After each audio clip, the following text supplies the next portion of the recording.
very interesting propositions at the India Mobile Congress. And of course, when we speak about India Mobile Congress, Ericsson really can't be left behind. Remember, one of the largest players and thoughtful insights are only given through Ericsson. But yes, today I am joined by a very special guest.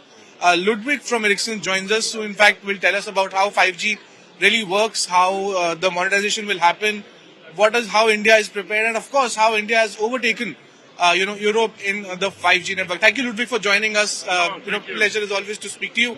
Ludvig, tell us how the 5G story in India is going. We are at the India Mobile Congress. How optimistic are you when it comes to 5G in India? I mean, thank you. Thank you for inviting me. It's so exciting to be here. It's an amazing feeling. I mean, you can see how full this hall is, and the hall is bigger than ever, more people than ever. I think we're going to go to 150,000 people in these halls today, these days.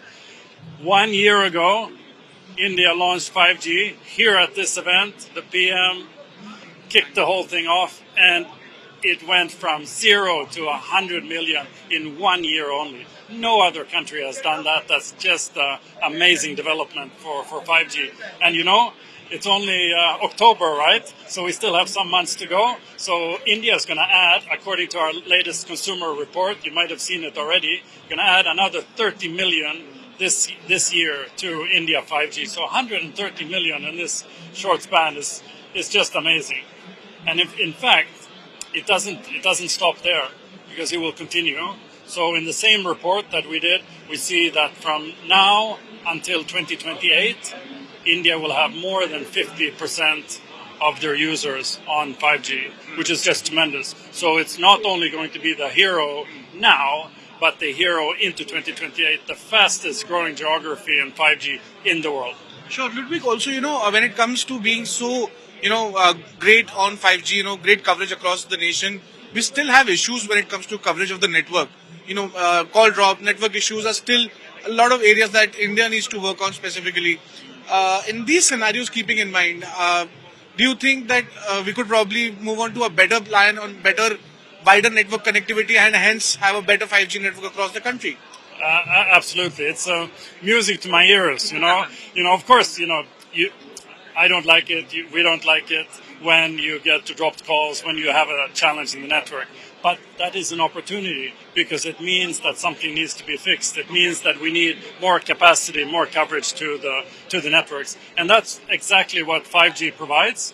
So 5G provides exactly that by providing more speed, more capacity, and better coverage, because the economies are better.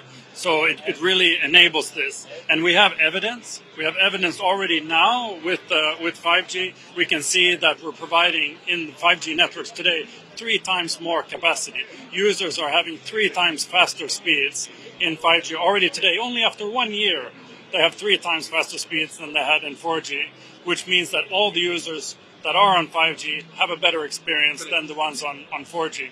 Are you on 5G? Absolutely. So I am, of course, on 5G. Secondly, but when it comes to the network coverage, I'd like to ask you the future of networks.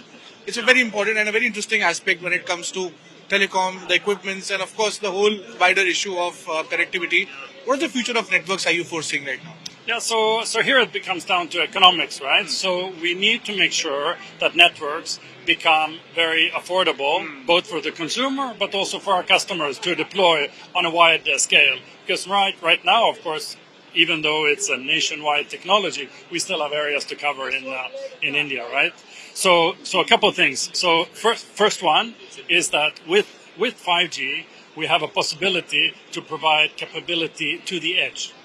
We can slice the network into different pieces. So that means we can put, from the core point of view, we can put edge locations, meaning a better experience farther out in the country than we could before. So this is really great. The other one is around economics. So since the solutions are containerized, the core networks are containerized, means they're more modular and more capable to run on different infrastructures. So that means that we can choose different cloud networks to put them on. We can choose more modern processors and network interface cards than we could before. So you provide not only better technology capability, but better economics than that there was before. Absolutely. And when it comes to the monetization of 5G, what are the future prospects that you're looking at? Any numbers you could give us there? Yeah, so here's really cool, right? Because what India can really leverage upon is that being a little bit later, but being so much faster, it means it can pick all of those great use cases that other markets are starting to work with, and then provide them in this market. And if I point out a few, what we talk about is we talk about the network is really a platform for innovation. And here we're talking about the 5G networks as the platform for innovation, because in 4G, the capabilities were not there. The capabilities of exposure, API usage, slicing the network were not available before. And these are monetization opportunities for our customers to use not only just the connectivity, but also to provide the capabilities of the network to their end customers. Sure. Also, towards the last two set of questions, Ludwig, here, any recommendation from your end, because you are kind of a think tank also. You give out great reports, great research. You have that manpower to really give the required number and the required strength. What should telecom operators in India do to ensure the maximum network coverage and faster rollout of 5G vis-a-vis having the issues of call drops or lesser number of mobile towers in India? Any recommendation at your end for the telecom operators? So maybe I recommend in two different ways. Yeah. One is what can be done for providing a better network.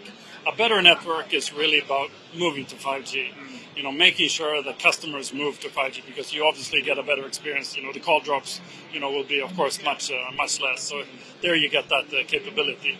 What we do to ensure that not only as you deploy it, we also use artificial intelligence, AI capabilities in our optimization of the network. This provides the foundation. But then a recommendation, particularly for the monetization, I think it's a perfect example in India, because here we're really connecting a lot of the universities. We have an agreement with IIT Madras for artificial intelligence, generative AI. So to work with universities and come up with these great use cases and the application of the technology.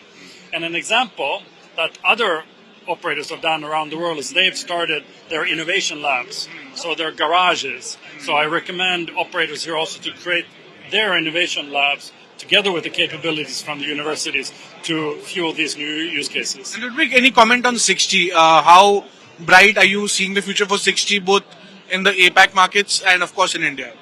So here we're in India. I think we should be really proud of that 6G vision. Building 5G at the speed that is here, really provides a great possibility for Bharat 5G. We strongly support this. We have moved R&D into India. We have these AI agreements, as I mentioned. We also do research, R&D. We have 3 research centers here in India. So we're really fueling not only the 5G, but also the evolution for India's 5G, 6G. Well, Ludwig, thank you so much. Great insights from you. Well, that was Ludwig, giving us deep insights on how bright is India's future when it comes to 5G and how, great the movement is when it comes to 6G. As of course, it's music to his ears when he thinks about, adding more network and of course avoiding the call drops. Thank you, Ludwig, for joining us. Thank you. Pleasure as always to speak to you. Thank you so much. If you like the video, do like, comment, share and subscribe.